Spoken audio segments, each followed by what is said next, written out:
So, good morning, everyone. I'm Chitra. So today I'm hosting new session. So, I hope you join here for this session. So, just add your name on the website, choose any article, speak, read and speak, and explain with your ideas and experience. So, this session is really wonderful session. We get different knowledge from different article. So, thank you so much for joining here. So, we have the first participant is just a minute. I'm checking.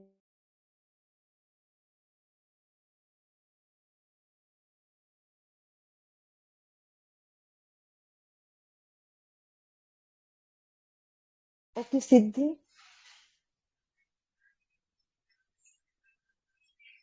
Hello, Siddhi. Yes, ma'am.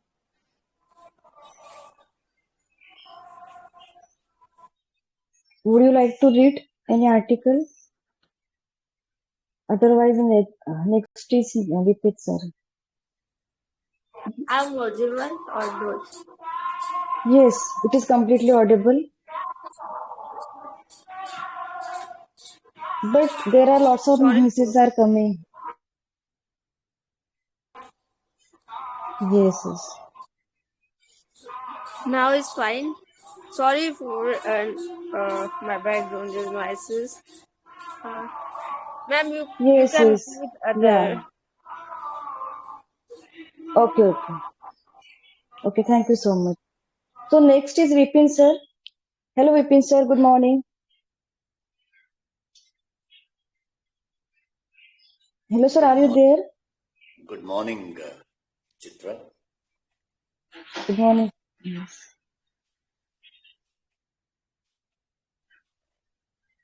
Yes, sir. What is your article number? I would like to read article number 8. May I start? 8. Yes, sir. All the best. Thank you, Chitra.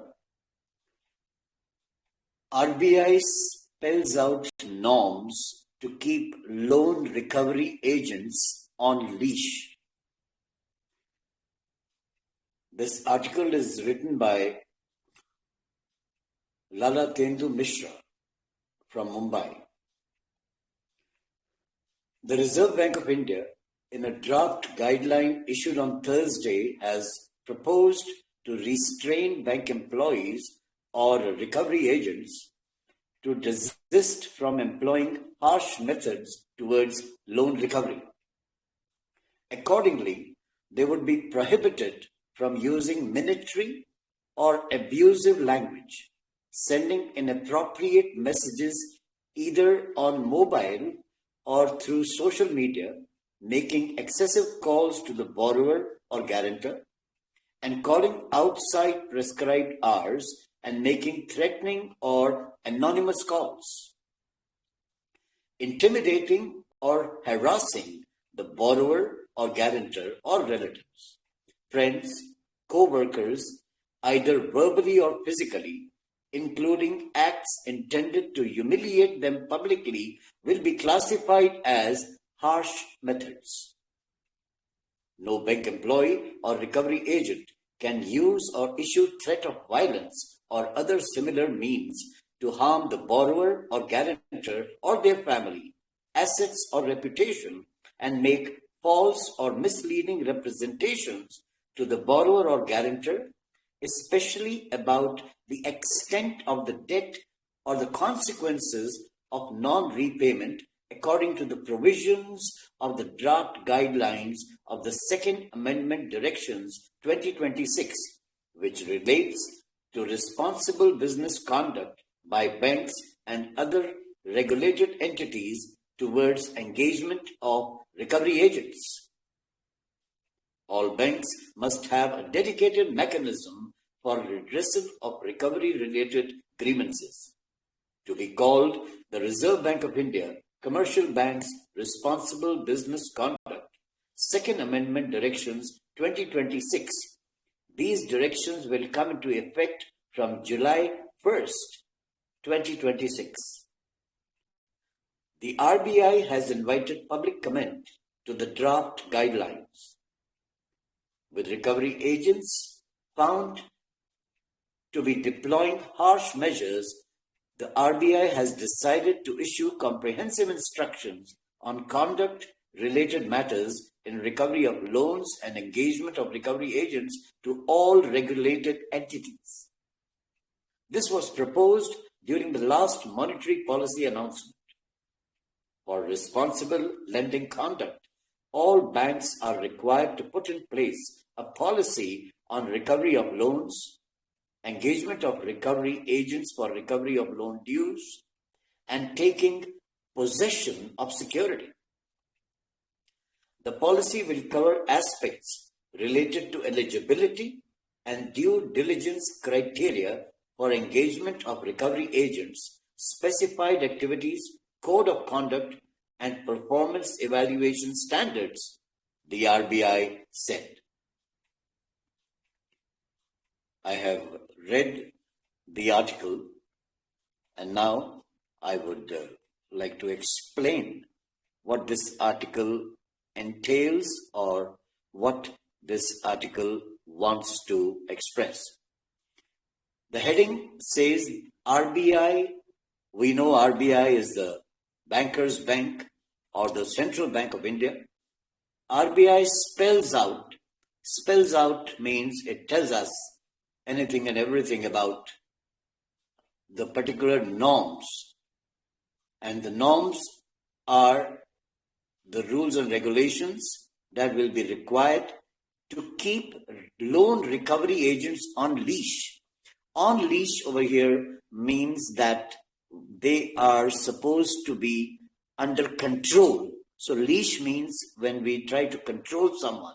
So this article is talking about controlling the recovery agents, because normally it has been seen that the people who go for recovery, specifically when they talk or when they call the debtors, the people who have got to repay the loan, they use harsh, minatory, abusive, at times, language that is not very pleasant.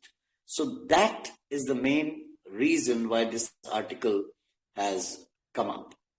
So the article is trying to say that this minatory means the language that is harsh, or it is giving some sort of a warning or telling the debtor that if you do not do this, then the results are going to be very dangerous.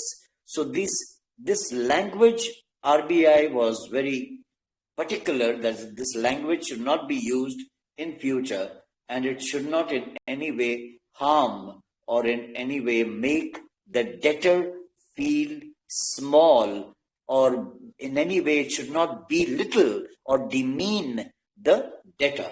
That is what is mentioned in the second paragraph when it says either through mobile or through social media, and RBI's diktat also says that excessive calls also cannot be made, and whatever calls have to be made, the calls should be made within the prescribed banking hours and not beyond. At the same time, this article is also trying to say that no intimidation. Intimidation again means no threatening or harassment of the debtors has to be done, and no humiliation, not making them feel small that you have taken debt, so you need to repay it back. If you do not repay it back, such consequences will be there that you will be surprised or you will be shocked. Such sort of language cannot be used, because this would tantamount to harsh methods. And at the same time, it also says that no bank employee. So two categories have been mentioned. Bank employees also will not be able to use this language, and even the recovery agents will not be able to use this language. And it is not only for one bank. All the banks in India have to follow this mechanism. Although it has not been finalized, probably the RBI is seeking impressions from all the other banks, and it will be decided later on. But it says categorically that all banks must have a dedicated mechanism. Dedicated over here, the RBI wants to say that it has to be focused specifically for the mechanism, and it has to be called, the new name has been given, RBI Commercial Banks Responsible Business Conduct, Second Amendment Directions 2026. So this whole article is actually talking about responsible business conduct. There are certain norms, rules, and regulations which business organizations need to follow, and it is within that ambit that this particular article has been written. In the end, the RBI says that policy guidelines have got to be issued by all the banks within the Indian jurisdiction, and the policy that will be made will cover the aspects related to eligibility and due diligence criteria for engagement of recovery agents. That means in the policy, they will have to write who is eligible to call the debtors and what is going to be, how much diligence will be required. That means how much care has got to be given within the engagement. Engagement means the way they are going to talk to people, and how the code of conduct will be followed, and how their performance will be evaluated. Every company has performance evaluation. That means the job or the work of an employee is evaluated on yearly basis, or even sometimes on half-yearly basis. So performance evaluation and appraisal will also be done of the recovery agents as well as the employees.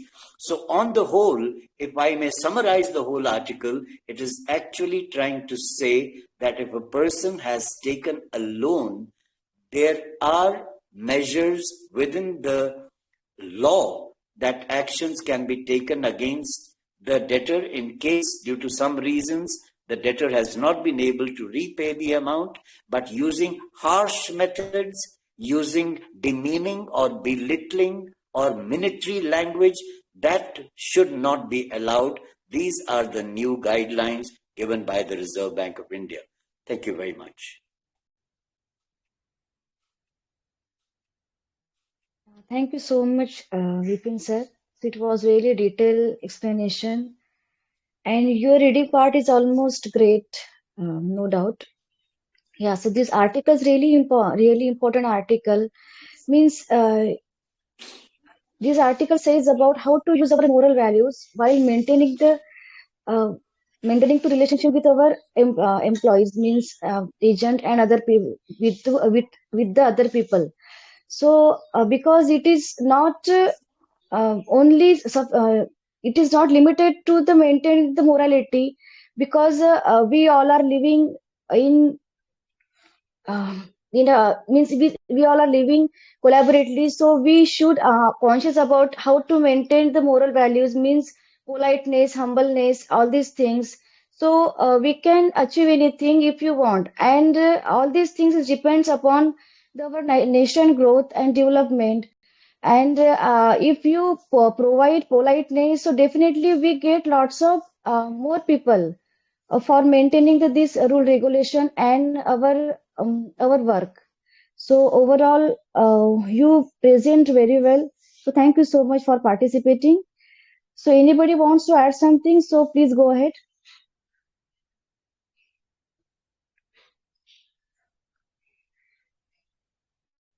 Okay. Hello, Swayam.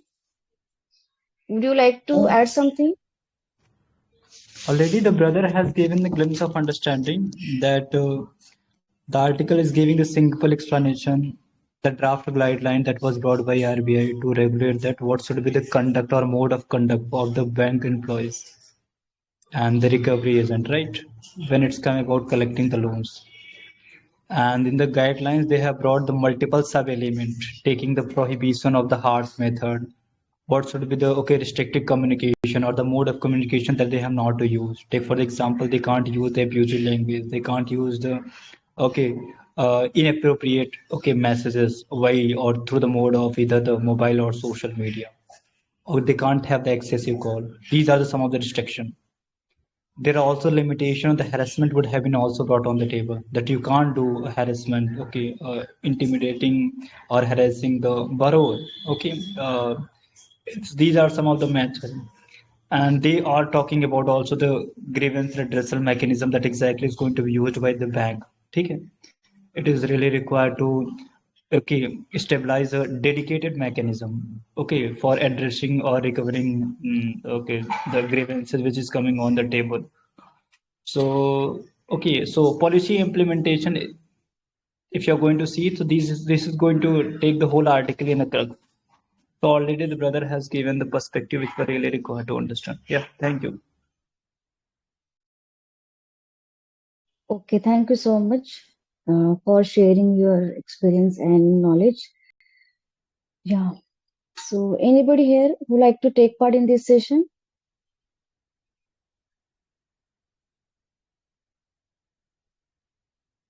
Nandi, MS Boat, Toxic, Swayam. I have not jotted down my name in the list, so I have to take the article. Yes, you can add your name. Okay, just give me 1 minute Okay, then. okay. I think MS Boat is ready. Okay. MS MS Boat. Board. No, he's not ready. Okay. MS Boat, please add your name on the website. No, actually, You added Toxic your. told, excuse Chitra, Toxic told Toxic is gonna read, and he's hesitating to read, and this is the first time he's going to read. So, just please, can you help him? Okay, Toxic. Please go ahead. But you added your name on the website. No, no, no. Hello, good What is that? morning. No, no, madam. Okay. Yes, please go ahead. What is your article number? I don't know, ma'am. Hello, Toxic. Hello, Hello. hello, Hello, hello. you are audible, Toxic. Yeah, ma'am.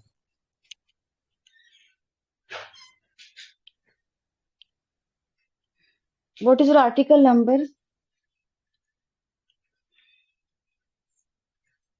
My network is error. I think I will. No, it is clear.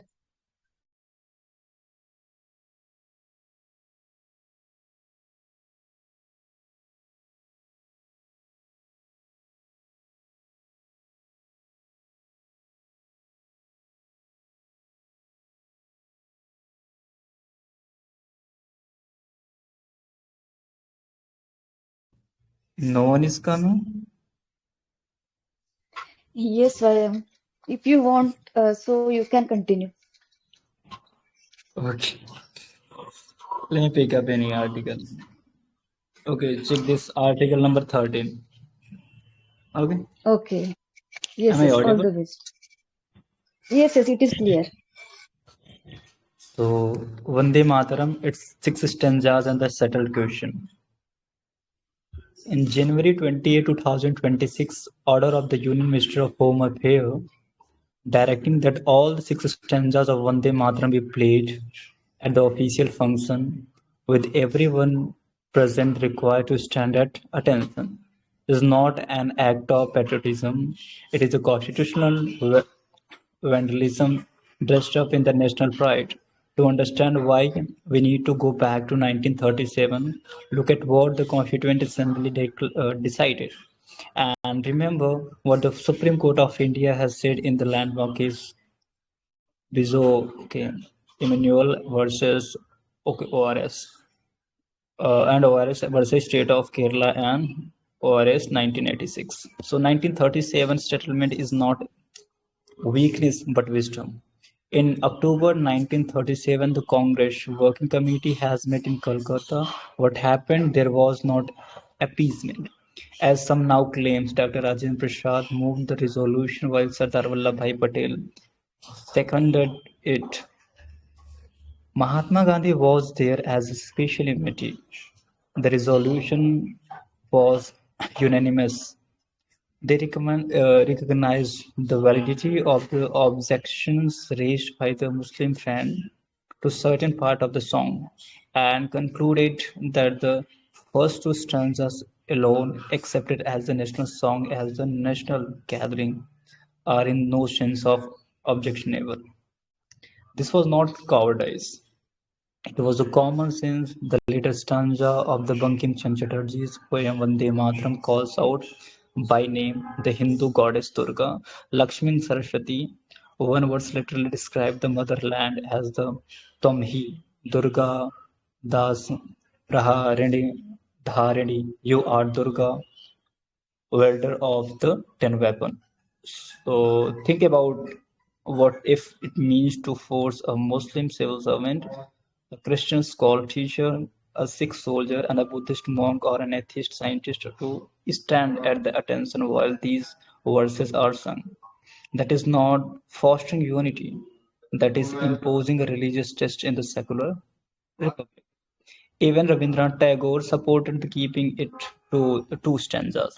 The whole freedom movement from the moderate to the radical, from the secular to the devout, agreed that the first two stanzas capture the song's spirit without hurting anyone's faith. This was not a fringe decision. It was the collective wisdom of the people who fought for the India's freedom.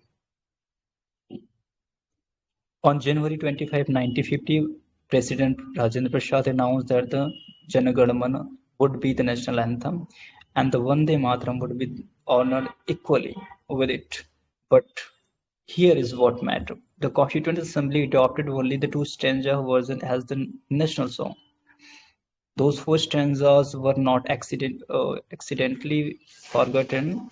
They were deliberately left out because our founder understood something closer. A secular republic cannot make verses devote to the specific gods and goddesses into the official symbol. In the Constitution, Article 51, Clause is capital A, small a, tells every citizen to abide by the national flag and the national anthem. If one notices carefully, the national song is not mentioned when the Parliament added the fundamental duties through the 42nd Constitution Amendment Act 1976. It is specifically listen the flag and the anthem. It did not include the song. This was not an oversight. This was a choice. The Prevention of the Insult of the National Honor Act 1971 protects the national anthem, the flag, and the constitution. It does not cover the Vande Mataram. There is no legal penalty for not singing it, not standing for it, or not showing in particular way. This is not accidental. The constitutional framework deliberately treats the anthem, which is secular and inclusive, differently from the song, which has religious elements that need to be carefully limited. The case about the right not to sing. In July 1985, Bijoy Binu bore Bindu Emmanuel. Three children in Kerala were expelled from school. They were Jehovah's Witnesses. Every morning during assembly, they stood respectfully while the national anthem played, but they did not sing it because their faith did not allow it. They did not cause trouble. They did not disturb anyone.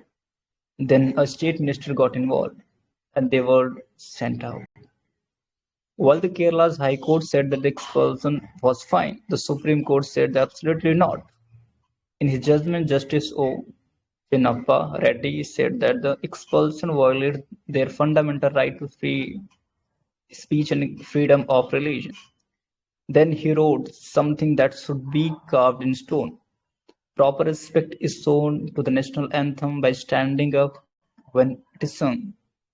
It will not be right to say that disrespect is shown by not joining in the singing. The court went further. It will not be right to say that disrespect is shown by not joining in the singing. Standing respectfully but staying silent does not break any law. The children's right to remain silent, which is itself the part of the free speech, was constitutionally protected. Justice Reddy quoted an American judge, Justice Robert H. Jackson, from a case West Virginia State Board of Education versus Burnett.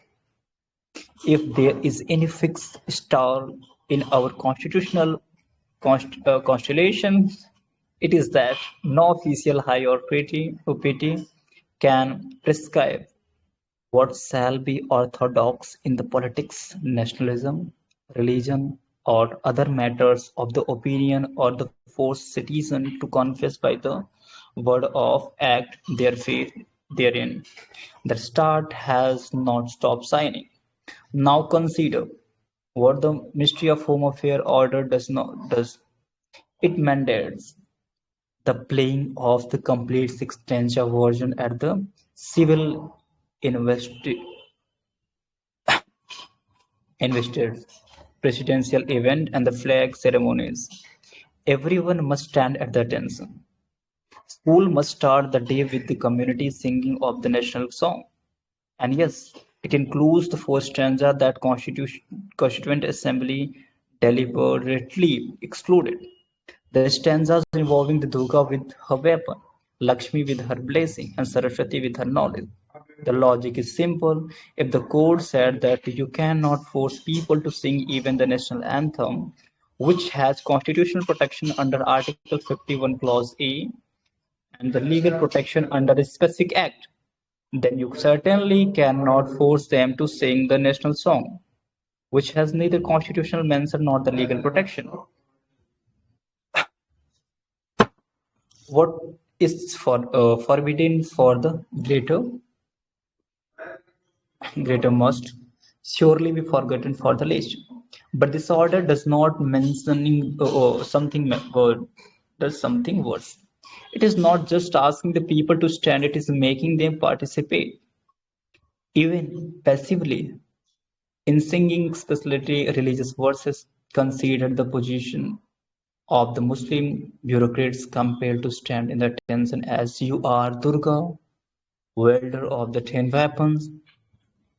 He goes through the hall or Christian child school assembly where Hindu deities are invoked. That is not a formality. That would be the conscience. That is exactly what Article 25 of the Constitution protects against. India's founders were not naive. They were building something extraordinary, a constitutional order that could hold together a civilization of staggering diversity. They understood what we seem to have forgotten. Real patriotism does not require everyone to pray the same way. The first two stanza, Sujalam Sufalam Malayajasitalam, celebrates our motherland's river, fruits, cool breezes, moonlit night. They belong to every Indian, regardless of the faith. The latest stanzas are beautiful devotional poetry, but they are addressed by the specific deities of one religious tradition. To mix them together and force everyone to participate in both is to break the Republic's founding promise. What is really about? Uh, what is this really about? Nobody is questioning whether the Vande Mataram deserves respect. Of course, it does. Its first two stanzas lit the fire of the resistance against the colonial rule. People sang them in street and in jail, cell, Hindus and Muslims together. A battle cry for freedom. The real question is simple. Can the government force citizens to participate in the religious observance by calling its patriotism? Any honest reading of Constitution and the Supreme Court judgment give you answer. No. Bijoy Emmanuel is not some dusty old precedent. It is alive. It stands for something essential. In the constitutional democracy, the right to disagree, even silently and respectfully, is not treason. It is freedom itself. Ministry of Home Affairs ordered the overturned 1937 settlement. It ignores what the Constituent Assembly deliberately chose. It disregards Article 51A. It sidesteps the Prevention of Insult to the National Honor Act. It violates the principle in the Bijoy Emmanuel, and it does not all through the executive order. Without any law being passed, without any constitutional amendment, without any court approval. If there is any fixed star in the constitution sky, it is this: the republic belongs equally to all citizens, to those who sing and to those who, for reason of conscience, stand in the respectful silence. To put out that the star in the patriotism name is to betray the very data of the India that is founders fought to build. The Constitution does not demand that we all worship the same way. It demands that we are all equal citizens. Those are not the same thing, and no amount of force standing can make them so. Thank you. Was I audible? Yes. Please continue. Okay. Allow me to move with the explanation part. If you're going to see the article that I have jotted down or gone through, is discussing about the constitutional and the legal history of India's national song, specifically the Vande Mataram, and the recent Union Ministry of Home Affairs order regarding the recitation, right? If you're going to see what exactly the Ministry of Home Affairs has ordered, so the article has given that January 28, 2020, but this order has directed that all the six stanza of the Vande Mataram to be played at a official function with attended standing at any ovation or anywhere. So it would have been given the constitutional vandalism. The author has come with some of the point of disagreement that we will later in. Now we are going to do comparison what exactly 1937 settlement has come into existence, where the Congress Working Committee has met in the Calcutta in October 1937 and unanimously resolved to accept that only the first two stanzas of the national and song would be sung. And this decision recognized objection from the Muslim member to that specific later stanza, because as we know that later part of the stanza is somehow taking the name of Mother Durga, Mother Lakshmi, and the Mother Saraswati. The 1950s Constituent Assembly, if you are going to see the decision which has come out, it was in the harmony with the same decision which was the part of the 1937 settlement, where exactly 24th of January 1950, the President Rajendra Prasad has given his announcement that Jan Gan Man would be a national anthem and Vande Mataram would be a national song. It would both will be given the equal honor. Okay, and they have also pointed out the Constitutional Assembly has also reached a point of agreement that that they are going to adopt the initial two stanzas or verses now, which is deliberately leaving out the verses with the specific religious reference will not be included or made the part of this big umbrella. Now, if you're going to see how exactly we have followed the development in that regard. So we know, right, in the 1976 by the 42nd Constitutional Amendment, we have inculcated the article 55A, capital A, small a, which stand for the fundamental duties that exactly is mentioned there. And the Constitution has given the mandate there, respect to all national flag and national anthem. But the national song is not mentioned there. That's one of the concerns which has come into existence. But if you are going to see, when it's done about reaching at a point of agreement, so somehow the Prevention of Insult of National Act 1971 protects the national anthem, the flag, constitution, again does not mention, cover the Vande Mataram. So this is one of the ground that we have to understand. One of the case would have been inculcated in the journey of explanation, the case of 1986 Supreme Court ruling, the Kerala children's related case. where the three children were, okay, we know, right, witness were expelled from the school in Kerala. They were standing peacefully, respectfully, but not singing the national anthem due to their religious belief system, because that was creating the hindrance and barrier, the limitation which was coming in the support of Article 25 of the Constitution. As we know, the remark of the Supreme Court, which has overturned the expulsion in 1996, where this statement has gone. Okay, this is not okay. Ruling that it violates their fundamental rights and to the free speech and expression if you are going to expel them from their school. So these are the some of the ground that exactly I'm extracting from the article that I had jotted down. So anything else that the people are getting from the core of this, they can come with their opinion.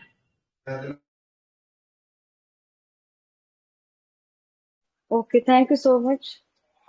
It was really knowledgeable. And you read this article with full expression. So it is really so good to other listeners. And you explain every paragraph in detail. So I really appreciate you. And yeah, so this article is actually it has a lots of dimension in this article. It is a completely endless scenario, you can say. But you added lots of points. So thank you so much for this sharing and about your reading part. So anybody wants to add something? So you can go ahead. Yeah. Am I audible? Yes, sir, you are completely audible. Yeah, Satya sir explained all the points. First of all, sorry, good morning to all of you.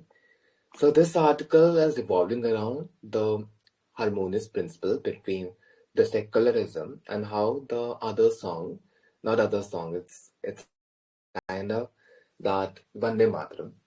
Why this controversy just erupted?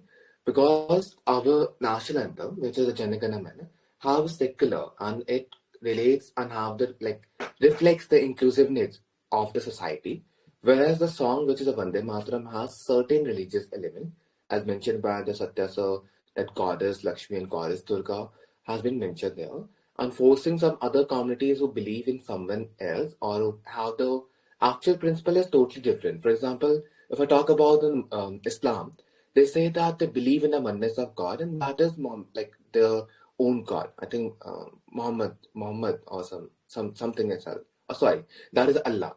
So in the garb of that discussion, if we go by that, it's kind of like we're forcing them to just, or it is breaching the principle of a secularism. Whereas in this author are raising about one particular landmark case of Honorable Supreme Court, Vijay Manuel was the state of Kerala, 1986, if I'm not wrong. Okay, yeah, 1986. And with this a particular case where that mere silent to even not to speak about or disseminate your own principle. I think that principle is that the person or child is silent and not speaking or singing about in the same scenario, the national anthem. So the Honorable Supreme Court gave the guideline that their community believe in something else. We cannot force them. They are respecting our national anthem by staying silent and don't disrespecting them by paying the homage by even standing and just being in that position is also equivalent to that you're paying the respect. We cannot just force any particular community to speak on that. So that's why in order to make an harmonious balance between the already secular character society, it's important to discuss that it will create a spirit of shock or a ripples in the already stable society. So it will create some kind of threat to the social security and stability in society. That's why it's important to just take in consideration the societal concerns at a large as raised by this article or the author itself, so that the Minister of Home Affairs will think. And already various communities like Hindu are culminated with various communities like Buddhist, Jain, Sikh for their own personal life, but personal laws. They have already forsaken their own sentimental values and ethics in the cause of national unity and integration. So we cannot just force any other element which will create or have the tendency of even creating certain mood shock. So that will be against the principle of, as mentioned in this article, about various principles, Article 25, 26, and even 51A, the fundamental duty. Like it's a mandatory duty to pay a respect to a national flag or a national anthem. If it's included under that definition, So it become a mandate. And I don't, it's not enforceable, but still it goes against the spirit of the constitution. So yeah, that's the my point of view with this article. Thank you. Okay, thank you so much, Priyanshu sir. So it was really extraordinary points. So, yeah. So thank you once again. So next is we have Farebi. Hello, good morning, Farebi. Good morning, Chitraman, and good morning, everyone. So what is your article number? It's article number 18. Okay, all the best. Thank you, ma'am. 10 things that India needs to fix. India is hosting a high-profile AI Impact Summit next week, the fourth in a series of global summits.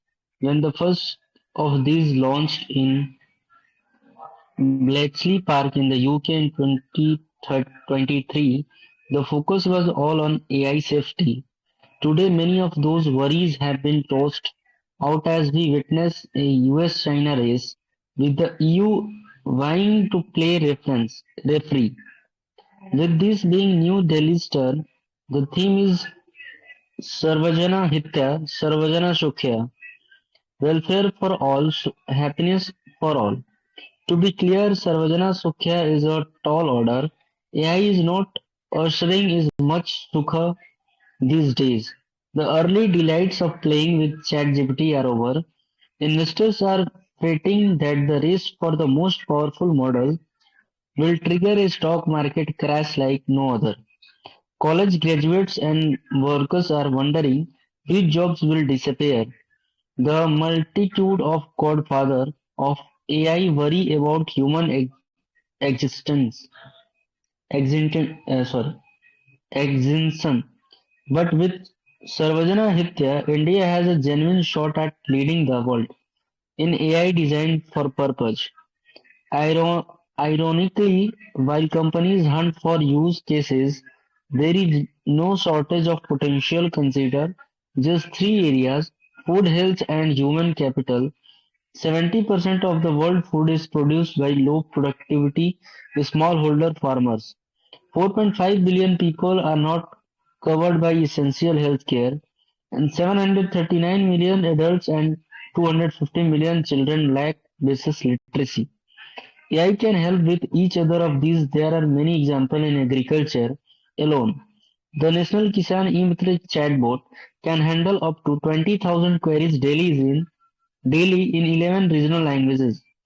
Telangana's AI-led Saggu Baggu project doubled the earning of chili farmers by simultaneously boosting yield, cutting pesticide and fertilizer use, and increasing sale prices.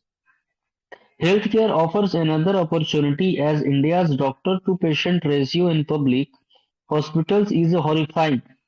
1:11,000 by mid-2025, the eSanjeevani telemedicine platform had conducted 389 million virtual consultations.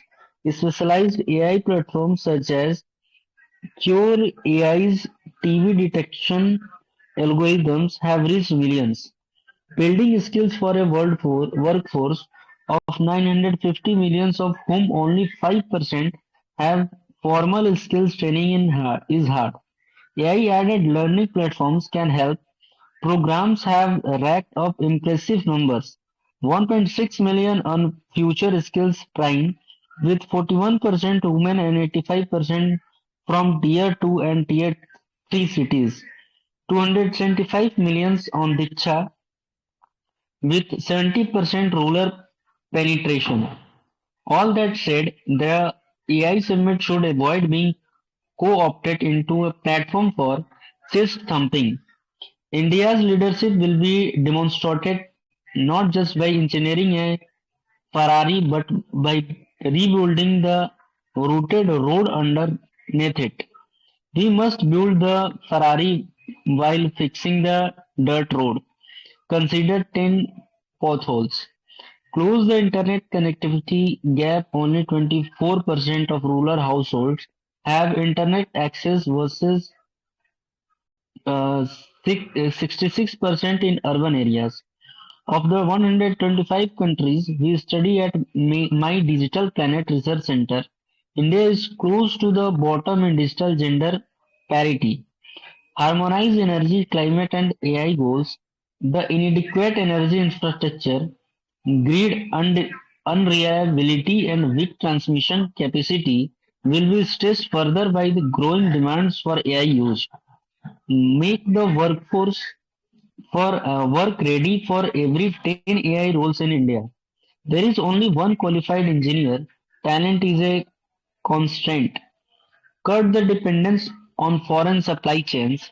India imports over 90% of its semiconductor chips, along with the along with high purity chemicals, gases, and silicon wafers. The US-China rivalry has already fragmented the global tech ecosystem. Shifting to hardware manufactured and computer manufacture won't be easy. Make the data more usable. India generates vast amounts of data but lacks high quality, well annotated data sets, particularly for regional languages. Streamline AI governance regularly uncertainty with complex customs clearance and documentation requirements that vary across states grow innovation. Engineer good enough. AI for purpose design need to be versatile. Secure the infrastructure. India AI can accomplish its scale and reach through DPI that can be extended to AI powered services. This must be secured. Bridge the capital chasm for late stage startups. Seeds funding for AI startup. Exit seeds through investments when companies need resources to scale. While early stage funding has improved, startups still rely heavily on foreign capital beyond Series B. Fix the actual dirt road. Inadequate infrastructure, tariff congestion, and fragmented operation and cost. Beyond the US-China EU trinity, India demonstrates a fourth possibility. We must speak not in terms of AI for power measures, but in terms of yield of the average smallholder farm. The life expectancy of the poorest, the percentage of those who cannot read this space, that's the AI race that India can and out to win. The writer is Dean Global Business, the Fletcher School at Tufts University. So I have completed my reading part. I'm going to summarize this. So in the next week, India India will host a global AI summit. It's a fourth AI summit, and India is planning is the one of the biggest AI summit in the world till now. It's launched in Bletchley Park in UK 2023, and was focused on that for AI safety.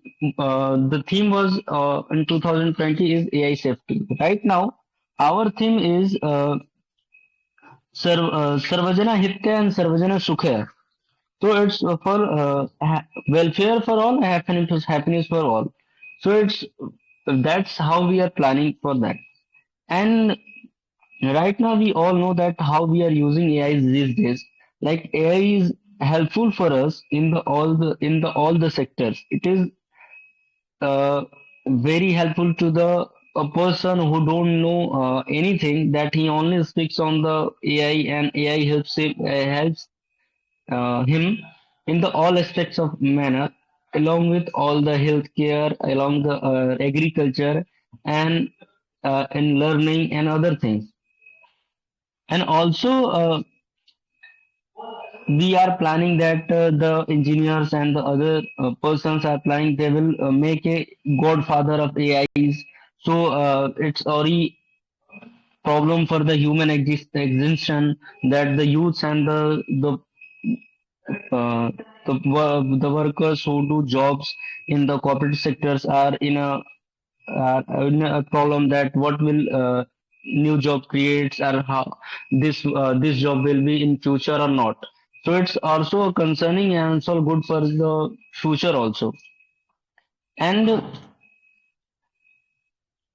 that that how we are using in a large amount of AI, and it's helpful for us that Kisan e-Mitra chatbot, which Indian chatbot for agriculture, is handled 20,000 query daily in 11 regional languages.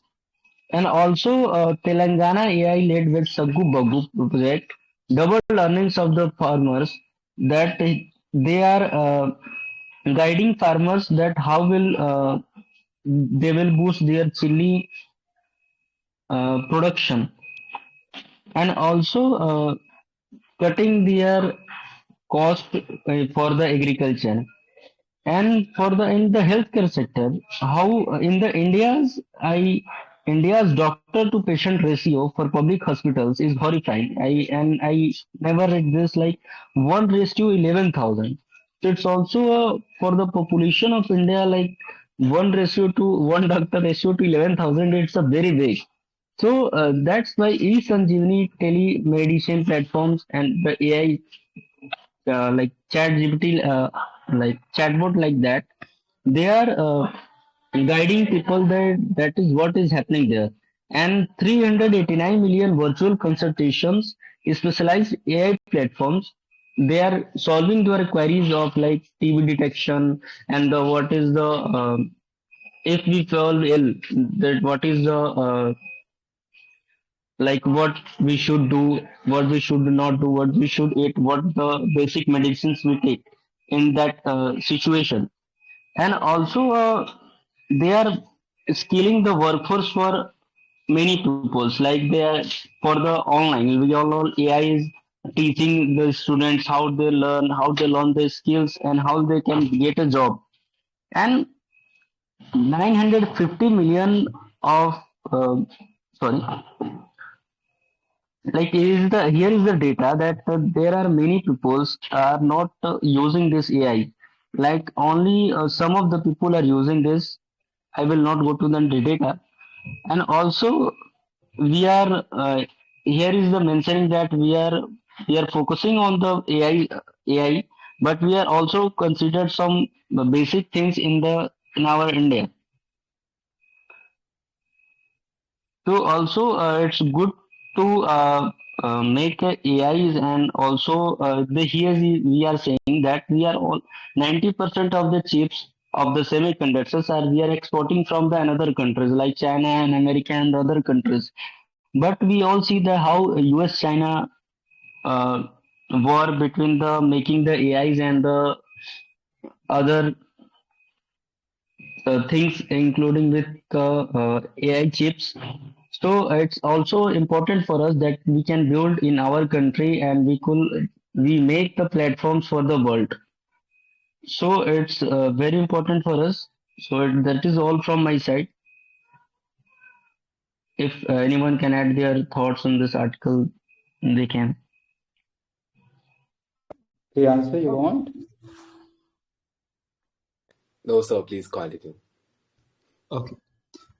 So, as the brother has brought the point which was really relevant, allow me to jot down the whole all the 10 relevant point what the article talks about one by one, and I will pick up the few which is of the great relevance. The first, if you're going to talk, they are talking about the what we are coping with the problem of the internet connectivity gap, where only 24% of the rural household are having internet access compared to 66% in the urban area. And if you're going to see the rank of India, it is low when it's come about the digital gender parity. So that's one of the concern. Another concern which is coming here is that how exactly harmonize the energy, climate, and the A goals. If you are going to see the current situation, we are having inequitable energy infrastructure building that in countries of motherland Bharat specifically. So our demand is increasing in very skyrocketing form. Now the question is coming that how exactly we are going to harmonize the very requirement of the and how we are going to cope up with the climate change. Because even till today, 60 to 70% of our electric production that exactly is taken through the mode of the non-renewable source of energy, and that is bringing another context of understanding. The another problem that we are going to talk about what exactly the readiness that we are having when it's come about the workforce in the domain of AI, because out of every 10 AI role person, only one is having the qualified engineer, and that's very big problem that we are dealing with. Even I was also reading one of the data where every year we produce nearly 15 lakh engineer, but only 5 to 10% are employable, and that's one of the biggest disaster that we are dealing with. So we have to work in the domain of the quality centric AI engineer, not exactly the quantity centric AI engineer. Again, that the article has also pointed out what exactly we are doing to be not dependent, but independent country and domain of the forest supply chain. And that is where the context come into existence that India have current situation is that we are importing nearly 90% of our semiconductor chips and related material, and these things are the part of the core part of the initial part of what we call the manufacturing part, whole lot of the supply chain. So we need to create these specific area in order to have a greater influence on the future of the world. Make the data more usable, that is one of the context why, as we know, we are having the 17% of the world population, and that this population is also giving it means we are having the 17% data of the world, and this data is one of the most diverse data. The very loopholes or the problem that is dealing with data of India is that our data is unstructured data. And until unless you are not transforming your unstructured data to structure one, the relevancy of your data will not be up to mark, and it cannot be utilized in the proper way for effective execution of the policy that is exactly it is making the mode of government. So, right. And it has also talked about as I talked about, the purpose for what the engineer stand for is, are we really producing the good enough engineer? As I talk about, we are dealing the whole lot of problem when it's come about the what exactly we are working the domain of the initial part of engineering, what we call AI, because we are working somehow the later part of that of, and that big concern. We have to work in the domain of the versatile approach, not exactly unidimensional in the nature. And we are working really tremendous in the domain of digital public infrastructure, right? UPI and all stuff. But somehow we keep it one step forward, taking the AI, use of AI, that how to be protective enough, how to secure against the threat which is coming on the table, because we are witnessing about whole the fraud and but we are not able to deal with the problem which is skyrocketing nowadays in the last few years, taking the digital infrastructure as a section. Either it's come about the fraud through the online site and all stuff, right? And okay, uh, the one of the last context that I have found from the article, they are talking about how to create. If you're going to see, the seed funding is very high, right? And that is where the companies are struggling a lot in order to generate something what we call the foreign capital. And here comes a very prominent role, because the prominent investment where what is really required for India is the tertiary sector, especially the sector of AI, or the quaternary one, not exactly only primary and secondary. And that is where the real concept come into existence. Even if you are going to see, India is not able to witness or invite that amount of capital in the domain of AI engineering, all this stuff. And that is where we have to really work upon, and for that we have to work in the domain of a comfortable ground, and we have to work in the quality centric approach, not exactly the quantity one. So this is something what exactly I have gathered or decoded from the article that the brother has.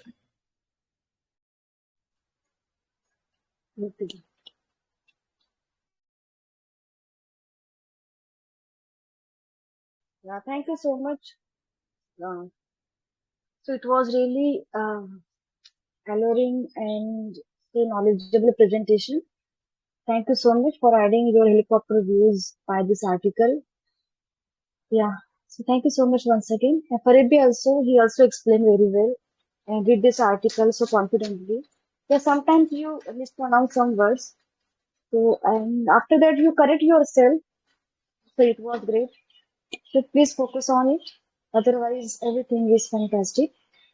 Yeah. So we have Ravi. Ravin, sorry. Yes. Hello, Ravin.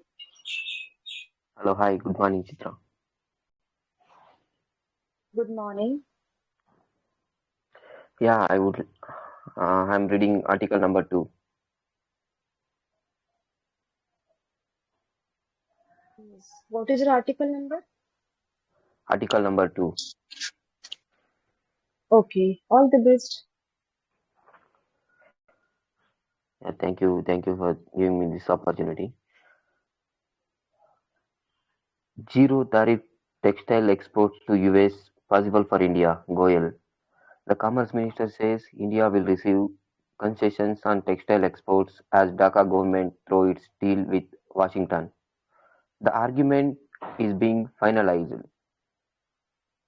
We'll have details in fine print, he adds. India will receive the same benefits of textile exports under its extreme trade agreement with US. As Bangladesh gained through its own deal, Commerce Minister Piyush Goyal said on Thursday, just as Bangladesh has a facility that if raw material is purchased from America, then if you process it and make cloth and export it, then it will be available at zero reciprocal tariff. India also has the same facility, and the India will also get it, he said. The minister pointed out that India agreement with US is still being finalized. When the interim agreement is finalized, then you will get to see this in the fine print, Mr. Peace Goyal told press persons. In an interview with the Hindu earlier the week, Mr. Goyal said that the interim deals is expected to be signed in mid-March. Trade provisions. Under the Bangladesh-US deal linked on Monday, reciprocal tariffs on Bangladesh exports to the US will be reduced to 19%. Overall, however, the deal also has a provision saying that if Bangladesh imports cotton from US, then the tariffs on its textile exports will fall to zero. The Congress had attacked the center regarding this clause with leader of the opposition in the Lok Sabha. Rahul Gandhi is saying that India, which is expected to see tariffs of 18% on the exports to the US, under the interim agreement has already been rendered incompetitive on textiles even before the agreement signed. Rahul Gandhi, spread another lie in parliament that Bangladesh has got more benefits from the trade deal than India, Mr. Goyal said. Yeah, in this article, the Union Commerce Minister's Piyush Goyal is talking about tariffs. Actually, when it comes to textiles, India and US tariffs are 18%, and the US and Bangladesh has recently deal with this agreement, this trade agreement. Their tariffs are 19%. Actually, in this article, what he is saying exactly, whatever the textile things like glass making, whatever we are doing in our India, we are exporting that to US. It's like mainly in textile industry. Most of the companies like Gokuldas, the Indian companies, these companies export more textile business to the US. What will happen when we are exporting our clothes to US? Uh, Earlier it was 15% tariff Trump has said, but now it has been finalized 18%. Whenever we are going to export textile products to the US, we have to pay 18% tariff.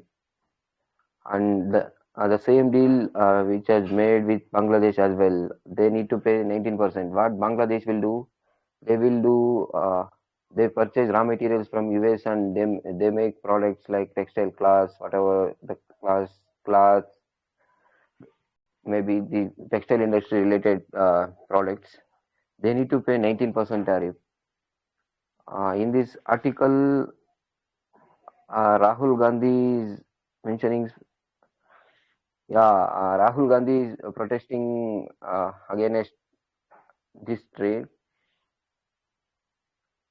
What he is trying to say is like, what is the benefit we get after Bangladesh deal? Is asking central government what are the benefits we get? Like actually, the Bangladesh is more beneficial than India. Uh, he is trying to portray that message to everyone. The Piyush Goyal has clearly said that Rahul Gandhi spread another lie in the parliament. Bangladesh got more benefits than in Indian trade deal. That's not actually true. 18% tariffs for India and 19% tariffs for India is explaining in this article. Thank you for giving this opportunity to read and summarizing part of this article.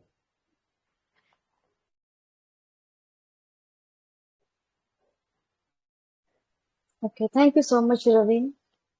Yeah. So, in last time I said you, so please focus on your expression because while reading, you read article in same page. Means sometimes we don't understand which about the pauses, punctuation marks. So be conscious about it. Otherwise, everything is good. Means about your reading part and pronunciation. So please focus on it. Means punctuation marks. Okay, especially and try to add expression while reading. Otherwise, everything is fantastic. So thank you so much for participating. Thank you for Okay. giving valuable feedback to me. Okay. So anybody wants to add something? So please continue. So the article is giving the simple explanation that okay, what exactly the Union Commerce Minister Piyush Goyal ji has stated that India can receive the same profit or benefit in the domain of textile export. How exactly the Bangladesh has done, right? And he has pointed out the trade agreement that side has taken between India and US. So that might be one of the pivotal element from the article.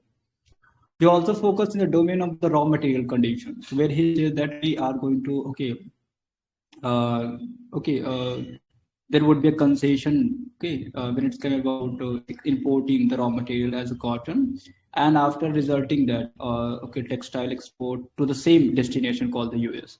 So that will have a what we call a zero reciprocal tariff in the nature, and India will also have this facility. So that would be one of the attempts that India is willing to make in the future in order to dominate in the domain of the cotton industry and also the textile sector. That's one of the one. Okay. And if you're going to see the agreement that exactly we have come on the table with the USA, it's going to be finalized, and there are the specific details which will be also made available in the fine print. Okay, when the signing will be completed, and there's some of the criticism-centric element which is also coming on the table from the opposition side, right?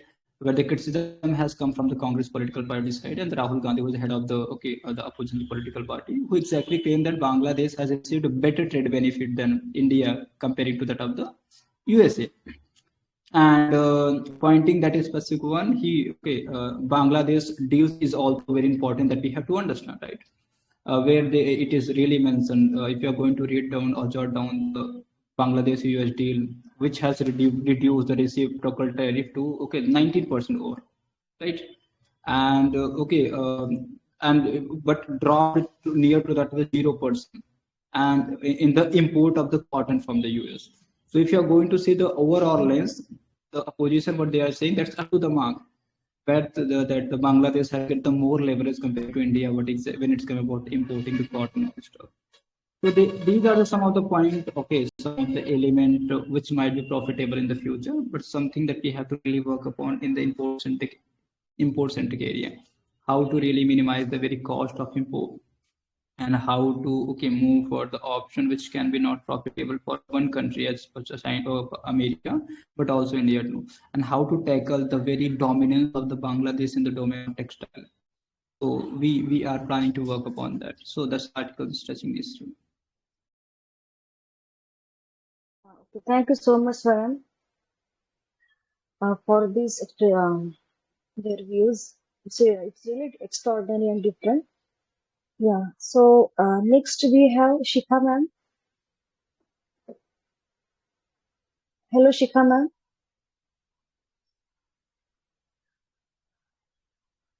Hello, Shikha ma'am. Please confirm me.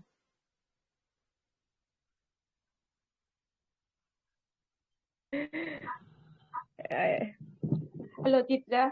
I am now available. Hello. Yes, can you hear me? Yes, yes. It is audible. Okay, okay. That is, at first I decided to read that is article number 18, but it's already done. In your side, I just noted it. So now I am going to read article number 4. Okay. Just a minute, Shikha ma'am. Yes, So we have Faribi, sorry, Ram sir. Hello, good morning, sir. Yeah, hello, hi, good morning, ma'am. Sir, yeah. Thank you so much, sir, for joining here. mm, Yeah, Sir, would you like to conduct yeah, this sure. session? Continue. I would like to. Yeah, Okay, okay. Thank you so much, sir. and So I'm we have sorry for Shikha ma'am. Yeah, it's okay. yes, Yes, Shikha ma'am, you can proceed. Ram sir yes, is here. yeah. MEA declines to deny US claim on India's Russian oil imports.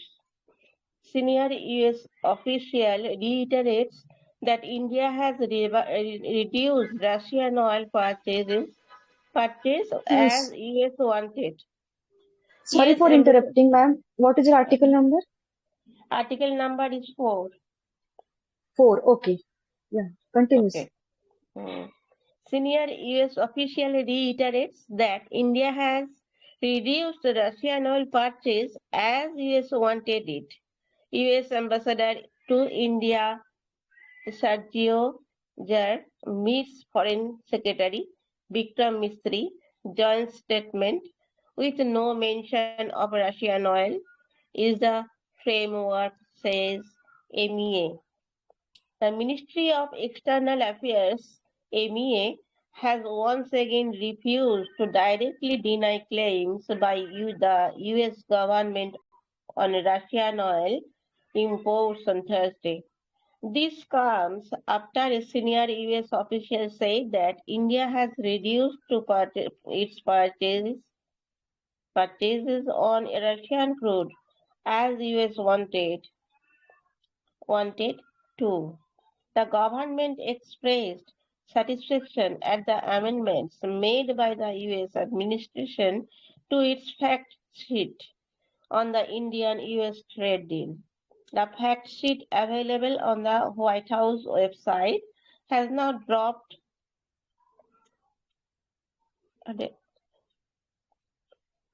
contentious refers to publish 1 minute. White House website has now dropped contentious references to pulses and agriculture, again saying it reflects the shared understanding between India and the US on trade. However, it continues to state that India has committed to stop buying Russian oil. The joint statement is the framework and remains the basis of our mutual understanding in the matter.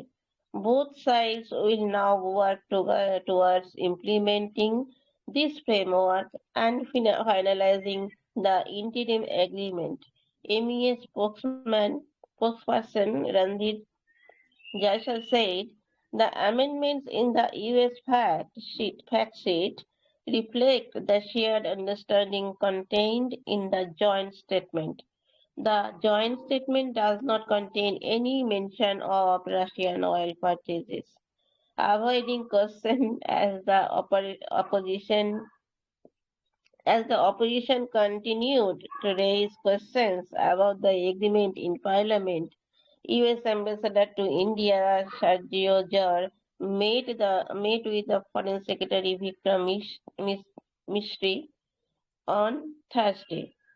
So many opportunities ahead now that the trade deal has been finalized. Mr. Jar wrote in a post on social media. Mr.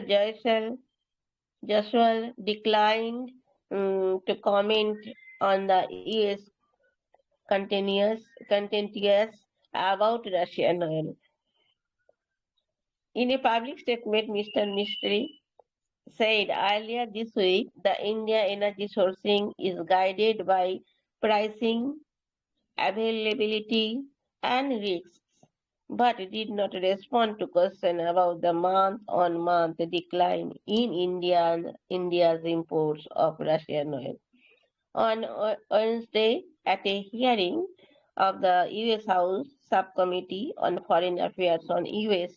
ties with the South Asia, the U.S.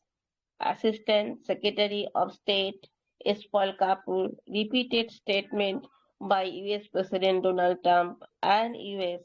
Trade Representative Jamieson Deere, asserting that India's action had been part of the large trade deal with the US.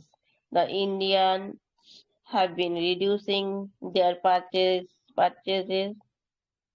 of Russian oil and diversifying away from it, which is what we wanted them, that is India, to do. Mr. Kapoor told the committee they they have actually been buying more US energy, and that I think I promising possibly is to substitute some US energy for the Russian energy and buying from other parts of the world, he added. When asked about the statement, Mr. Johnson said that Mr. Mystery had responded to the comment, kind of commentary and conversations being heard, including in the US, exactly clarify matters. Our Foreign Secretary has made a detailed statement highlighting the various aspects of our India approach to energy sourcing remain, he said.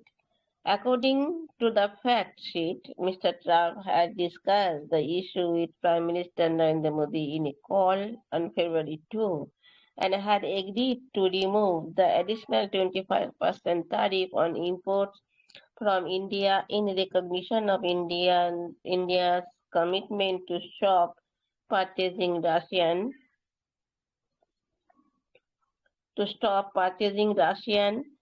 Federation oil. That's all my reading part, and I'm going to summarize it. This is about the trade deal of India and US again. And we all know that is India, when India, that is 50% tariff was imposed on Indian import. At that time, that is India also declined and also stopped business with America. And in this regard, America's people are not good in oil condition. They are loving Indian crops, rice, etc. Without rice, they could not live oil. For this reason, and also there is Donald Trump had to face so many problems for this reason. American country also like this balance. And now India, but India also search another way to trade, and they also reconcile this fact that is they have to another country to find out And this in this regard, India, that is development, that is financial development, the economic development should not be stopped. But but Donald Trump have to face a lot of disturbances and problems. And in this regard, uh, because that is the most important thing, that is in the population of India, business center, it is a great for the world. And so when India had been stopped the business with some country, they have to face something problem, of course. And India and Donald Trump also now, that is, it is a good news for India and Donald Trump also. That is, they are now agreed, and they have a trade deal with India and US in cotton, in rice, in that is, it is called, sorry, one minute. They are mainly that is crops, uh, and peas.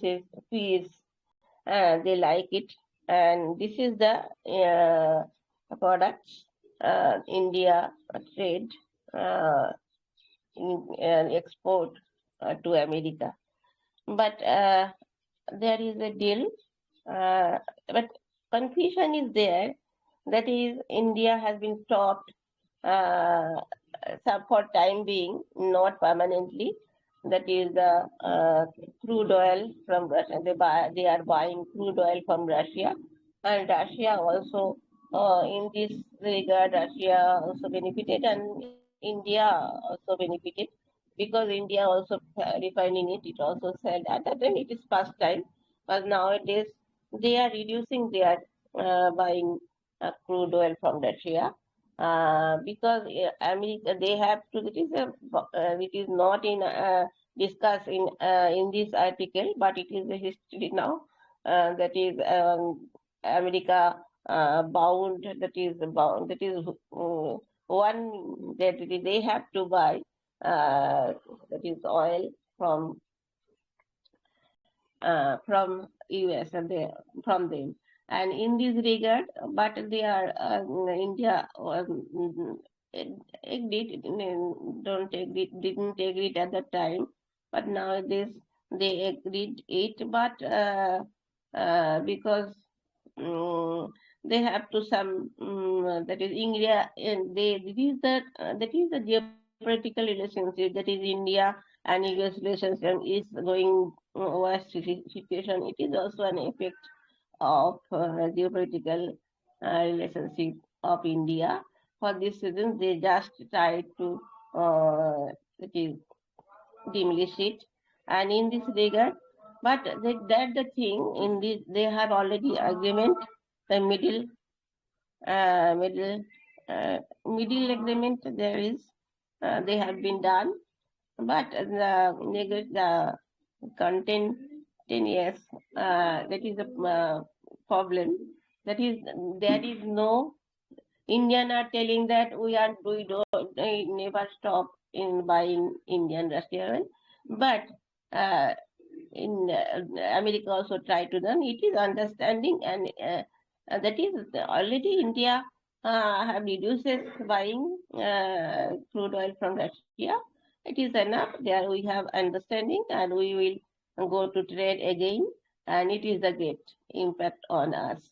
And but they can nowadays it is not done, not that is in agreement. There is also agreement which has been but is it is called in White House. And they also Indian ambassador also told that they are in agreement. There is no condition that for India that they could not buy Russian oil from India. And for this reason, they in this regard it is also this is humor is going on, and they are telling suppressing it sometimes, and sometimes it is something relaxation.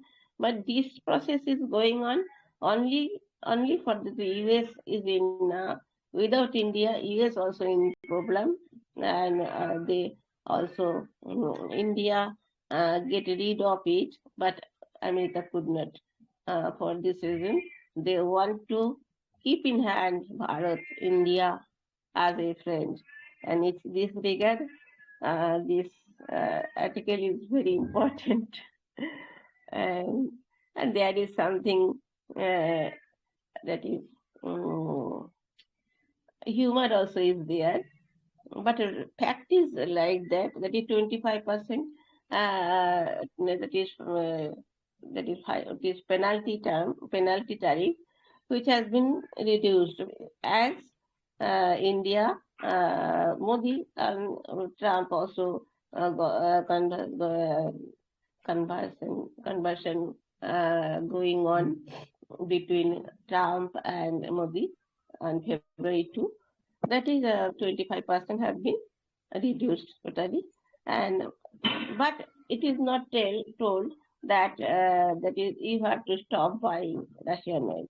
You have to buy uh, oil from us, and India also do that, but they don't stop buying Russian crude oil because it was not told, and also uh, that both things are right. India also maintaining like that like like it. I think it is. I have told. Written. I have read a story in my childhood. This Shylock. Everybody know that. That is, you have to take flesh, only flesh without blood. That is the that is the story. That was the story. So it is good. It's amazing. We can. I can express myself. That is the flavor of this article. Yeah, That thank you. Yeah. So this article in essence is all about the month by month decline of crude oil imports from Russia. And the second more important thing about this article is a meeting in a event. Yesterday there was a meeting between our Foreign Secretary Vikram Mishri and the US Ambassador Sergio Gore. So this was a meeting, and the conversation and the questioning asked was regarding why the month on month there is a decline. So, what is India's stand? India's stand is there is no commitment that we will not buy the Russian oil. But the US stand is, but there is a month by month decline. And there is an understanding between India and USA that we will not buy Russian oil. So, this is the thing. And why it is happening. If you read the book, The India Way, there S.J. Sankar talks about a term transitional market. He says that the whole world is transitional market. If you have anything to give as a transition, we will have a deal with it. So in USA has more transitional power. We are having a huge trade with USA. We are having trade surplus, and we can't replace the US market from anything else. Europe can be alternative, but other than Europe, there can't be any other bigger alternative. Coming to Russia, our trade is very low with Russia. We are having trade deficit, and the crude oil which we are purchasing, we can purchase the same thing from Venezuela, Saudi Arabia, and there are many countries which can sell us the crude oil. So the transitional power of Russia is far less than USA, and that's why USA is exploiting it. They impose 25% tariff on all import and additional 25% tariff because we are importing things from Russia. So that because of that we were forced to reduce our Russian means imports, and because of that this thing is happening.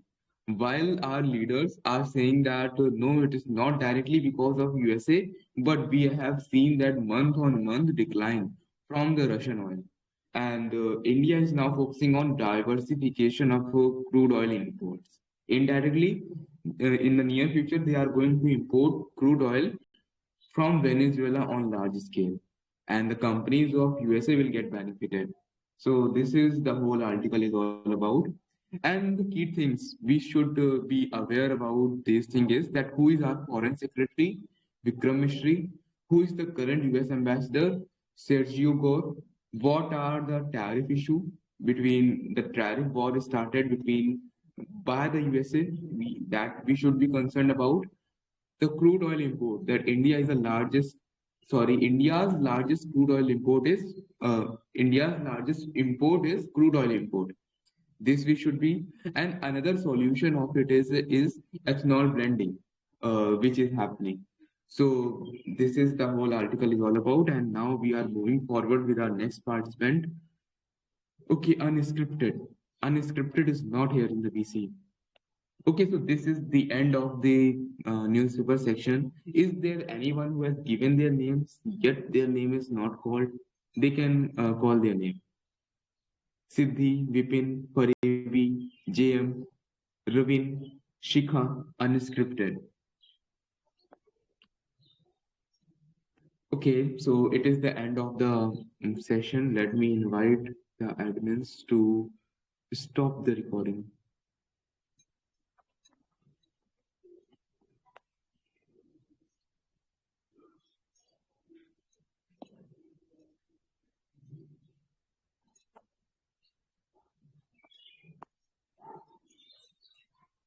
Okay, so anyone wants to add any point, they can add till this time.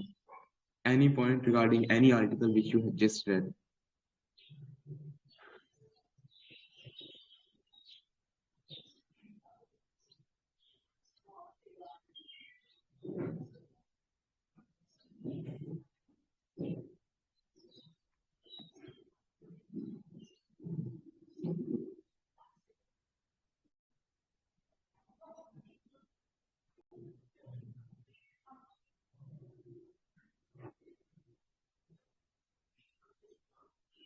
Ram, we may discuss about the Article 18. Okay, the article number 18. Which one? I think it is a good, important for us. Okay, I can read it and then we can explain about it. Okay. 10 things that India need to fix. And this article is written by Bhaskar Chakrabarti. He's the writer of this article. Okay. And the article is written, this personality, Bhaskar Chakrabarti, he is in global businesses and it is an school in Tufts University. Okay. India is hosting a large profile AI Impact Summit next week, the fourth in the series of global summit, when the first of these launch in Bletchley Park in the UK in 2023. The focus was on AI safety. Today, many of those worries have been tossed out as we witness a US-China race, with the European Union weighing to pay referee. With this being New Delhi's turn, the theme is Sarvojan Hit, means the benefit of all. Sarvojan Sukhaya. It is means all humans benefit, all humans pleasure, welfare for all, happiness for all. To be clear, Sarvojan Sukhaya is a tall order. AI is not ushering too much shook these days. The early delights of playing with ChatGPT are over. Investors are frequently fretting that the race for the most powerful models will trigger a shock market crash like no other. College graduates and workers are wondering which jobs will disappear. The multitudes of godfathers of AI worry about human extinction. But with Sarjan Hitaya, has a genuine shot at leading the world. In AI design, for purpose. Ironically, while companies hunt for use case, there is no shortage of potential. Consider just three areas: food, health, and human capital. 70% of the world's food is produced by low productivity small scale farmers. 4.5 billion people aren't covered by essential health care. 739 million adults and 250 million children lack basic literacy. AI can help with each of these. There are many examples in agriculture alone. The Nutrition Kisan e-Mitra chat box can handle up to 20,000 queries daily in 11 regional languages. Telangana's AI-led Shabu Bagu project touted the earning of chili farmers by simultaneously boosting yield, cutting pesticides and fertilizers use, and increasing sale prices. Healthcare offer another opportunity as India's doctor to patient ratio is public in public hospitals is a worrying 1:11,000. By mid 2025, the e-Sanjeevani telemedicine platform has conducted 389 million virtual consultations. Specialized AI platforms such as QTB detentions algorithms have reached millions. Building skills for a workforce of 2090 million, of whom only 5% have formal skills training is hard. AI-aided learning platforms can help. Programs have racked up impressive numbers. 1.6 million of future skills prime with 41% women and 85% from Tier 2 and Tier 3 cities. 275 millions of Disha with 70% rural participation. All that said, that AI summit should avoid being co-opted into a platform for chest thumping. India's leadership will be demonstrated not just by engineering Ferrari, but by rebuilding the rooted road underneath it. We must build a Ferrari while fixing the dirt road. Consider 10 potholes. Choose the internet connectivity gap. Close the internet connectivity gap. Only 24% of rural households have internet access versus 66% of urban areas. On of the 125 countries we study at my digital planet research site center, India is close to button in digital gender parity. Okay, harmonize energy, climate, and AI goals.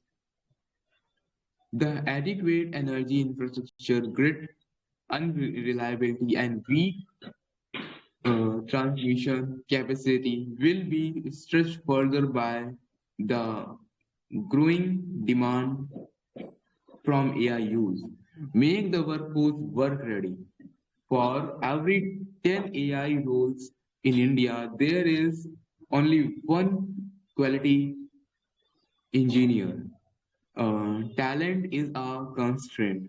Cut the dependence on foreign supply chains. India imports over 90% of its semiconductor chips, along with the high purity chemicals, gases, and silicon wafers.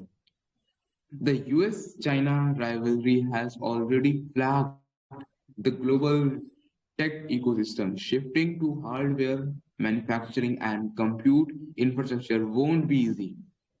Make the idea, make the data more usable. India generates vast amount of data but lack high quality, well annotated data set, particularly for regional languages. Streamlines AI governance, regulatory uncertainty with complex customs clearance and documentation requires that vary across states. Slow innovations. Engineers good enough AI for purpose design need to be versatile. Secure that infrastructure, India AI can accomplish its sales and reach through DPI that can be extended to AI powered services. This must be secure. Bridge the capital chest for late stage startups. Seed funding for AI startups exceed series A through C investment. When companies need resources to scale, while every while early stage funding has improved, startups still rely heavily on foreign capital beyond Series B. Fix the actual drift road, adequate in infrastructure, traffic congression, and fragmented operations add cost. Beyond the US China European trinity, India demonstrates a fourth possibility. We must speak not in terms of AI for power measures, but in terms of yield of average smallhold farms, the life expectancy of the poorest, and the percentage of those who can read this page. This that's the AI race that India can and outrage to win. Okay, so this is a very fantastic article written, fantastic editorial written in a very stylish manner. So this article, in essence, is all about why we should use AI in promoting. We should use AI in farms, in generating employment, in generating skills, in means reducing the gap. In short, the article is talking about sustainable development and inclusive development. And there are 4 5 approaches of it. First, the disparity. We should reduce the disparity. Disparity in the terms women participation is very less, rural participation is very less. People from tier 1, tier 3 cities are less educated. Uh, we can bring inclusivity in this field. This is the one approach. AI can benefit us. The second approach is that we can develop small technologies which will be benefiting us. Uh, Third, food, health, and nutrition. We can do work in this field. We haven't touched agriculture, but we can do great in this field. Fourth, chemicals and pollution is there. Chemicals, gases, and are there because of silicon chip manufacturing, etc. We can reduce that using artificial intelligence. Fifth, governance. Good governance will be there using AI. This AI will reduce the number of documentation which is required. This will be very good. And the number of judges and doctors is already very less.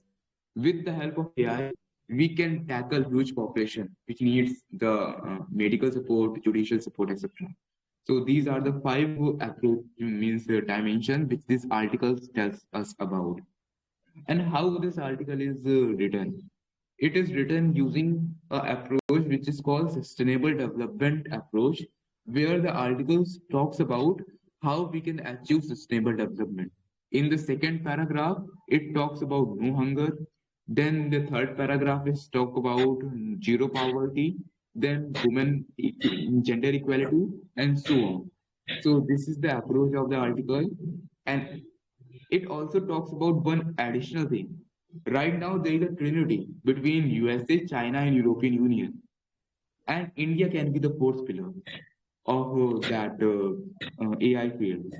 So it also links with the current context of USA, China, European Union trinity in the field of artificial intelligence. It also talks about that European Union is talking about some safety measures to use artificial intelligence, while USA and China, if they don't care about safety measures and they are growing very fastly. And India can be a medium ground. They can talk about Bahujan Sukhaya and Bahujan Hitaya. This can be another angle which India can bring, which no one is talking about. So thank you. This is from my side, and you can add anything on it. Yeah, that's a good explanation we have done. I am just telling a short. The story of this story behind it, the writer who has been dead, but Bhaskar Chakravarti, the editor, the reporter, feel this, feels this.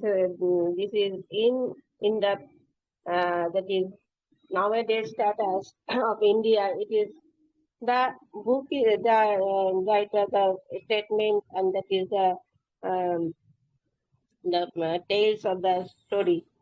It is very important. So that is India is a position that is they have not sufficient AI knowing person, and in this regard they are already, that is students and maybe graduate and also workers are there. They are not aware of AI, and for this reason, India's announcement through AI is have done already before 1 year. But in everywhere, that is AI should be used this way. But that is they are feared about AI because because uh, they know they don't know about AI and fear of AI maybe. So there are so many, that India is a populated country, it's 1.40 crore people. Hmm. So this article also told that is young generation are frustrated and they don't know what job they have and how they have to make prepare for their job. And in this regard, okay, my article has been 1 minute. In this regard, uh, mm, that is our India organized or going to organize high profile AI Impact Summit next week. And it is the fourth series of global summit. And there is UK, we know that in this regard, AI intellectual countries are, that is US, China, that has been placed. But India also in this regard, they also uh, turn that is turning, that is Sarvajan Hitaya, that is theme. It is the happiness for all and welfare for all. But the writer said that happiness for all, it is a tall order. It is not possible nowadays. But in this platform, it is welfare for all. It is also can be included. And also, because happiness, as we just, that is young generation are frustrated. So happiness, how could come by playing with ChatGPT? So this is not done nowadays. They are not playing with ChatGPT. That's the thing. They have been expressed also, and they have think that is the final part. Final part. India have to investigate, and that is the thing. That is he also told in this regard.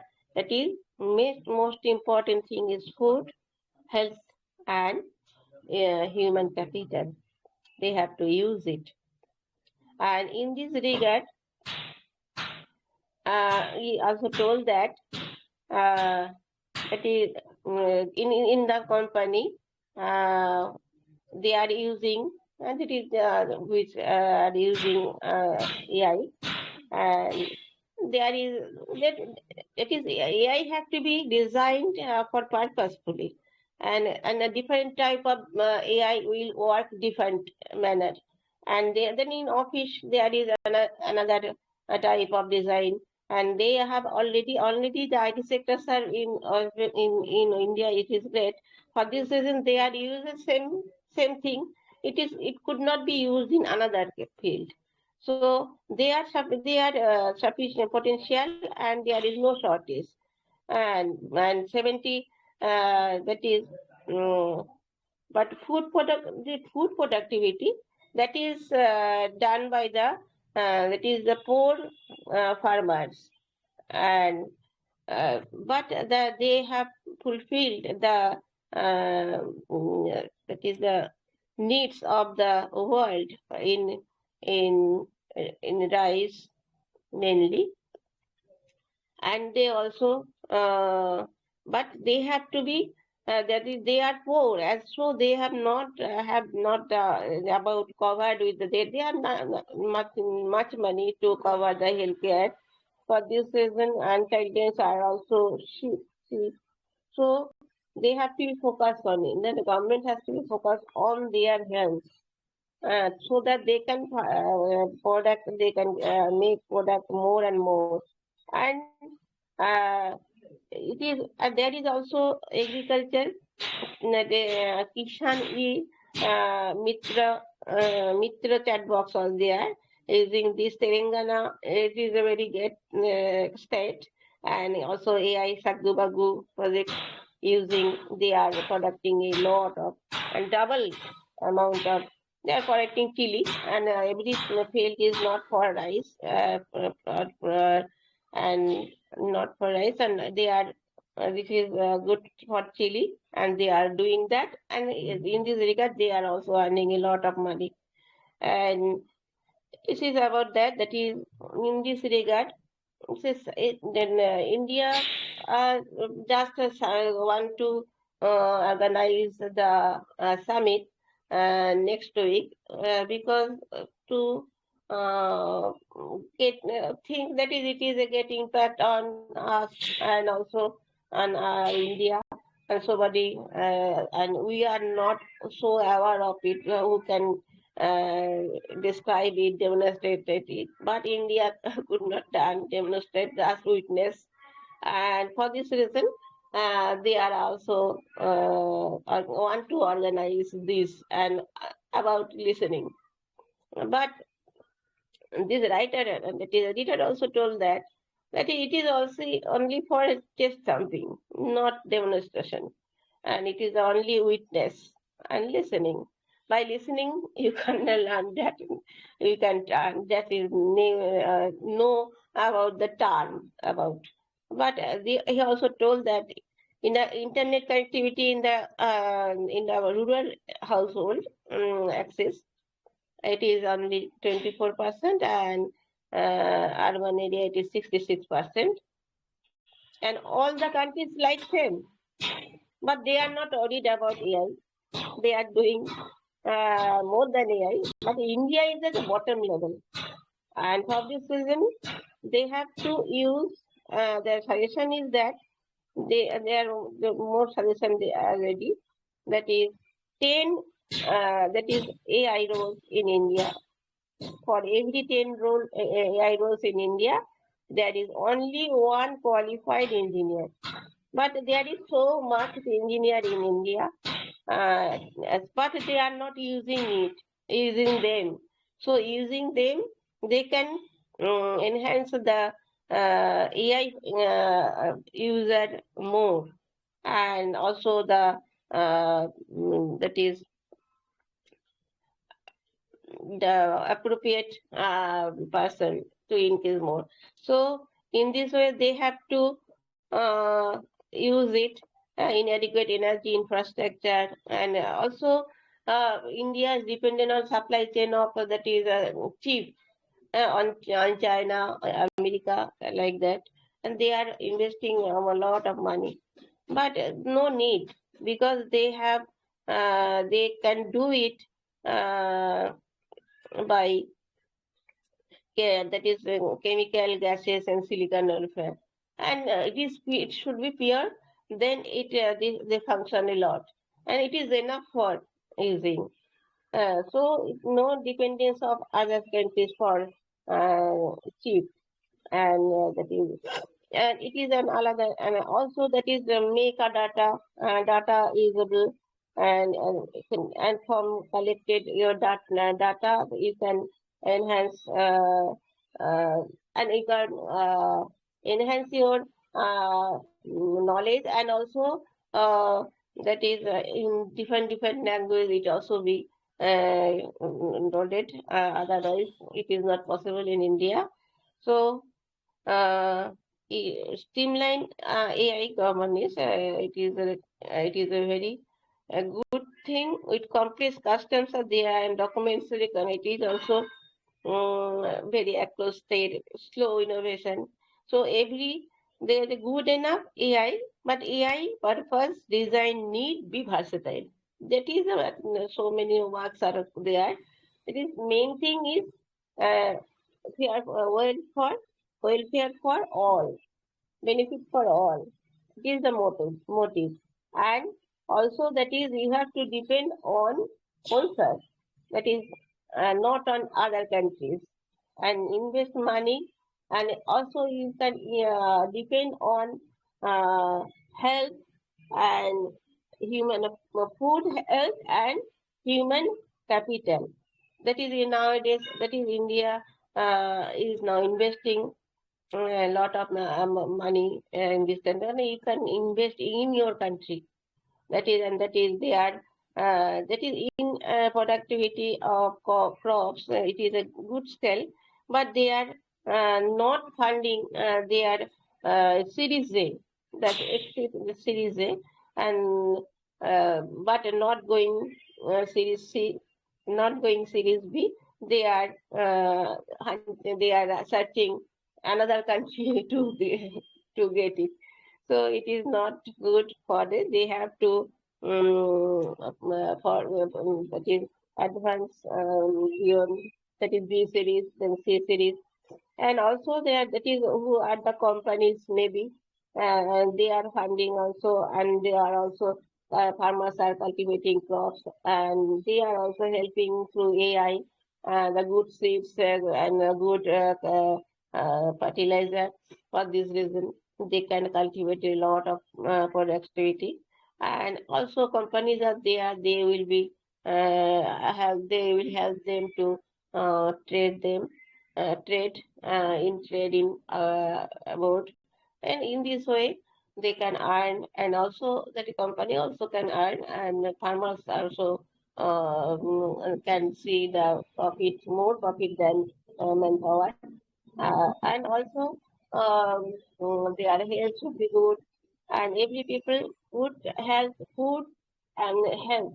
It is very important, and the health is also nowadays through AI. That is, patients are consulting with doctors. It is a good use of AI, and also that is in a court. That is a pending. That is in our cases in the court, in every court. So there should be used AI, and a special AI for only judgment, and it can be used. Then this process should be then faster than before, and in this way everything should be changed. That is, you have to change the dirt road, and you have to create it, and for this reason they have to suggest this article, and for this reason, and this is a good thing. I love it, and beyond the dependence on China and another country, EU, India can do it by oneself, by self-confidence, and also there is surplus of population, and they can do so many brain that is labor and skilled labor, everything is there, but you have to train them and you have to that is design them as per purpose, and after that you can use them for the purpose properly. After then everything should be good, and this is the way India can do it, and India also hope that India must do it. That's all the story. Okay, so thank you so much, Shekhar ma'am, for coming forward. Now it's time to wrap up the session here and Yes, yes. wish you all the best for everything. That's all for today. You can join us tomorrow with another electrifying session. Ram is changed by Riyansh. When I don't know. Even I also don't know what is happening, Yes, but it's Ram is fine. there. Ram is there for the hosting, but I Okay. think he has to go. Yeah. And you have time. It is good for me. And now it is newspaper Nexus session is not going on. Time is up, but that is nobody is there, and Ram is there. Okay, So ma'am. Could you please let me wrap up the recordings? you can do it.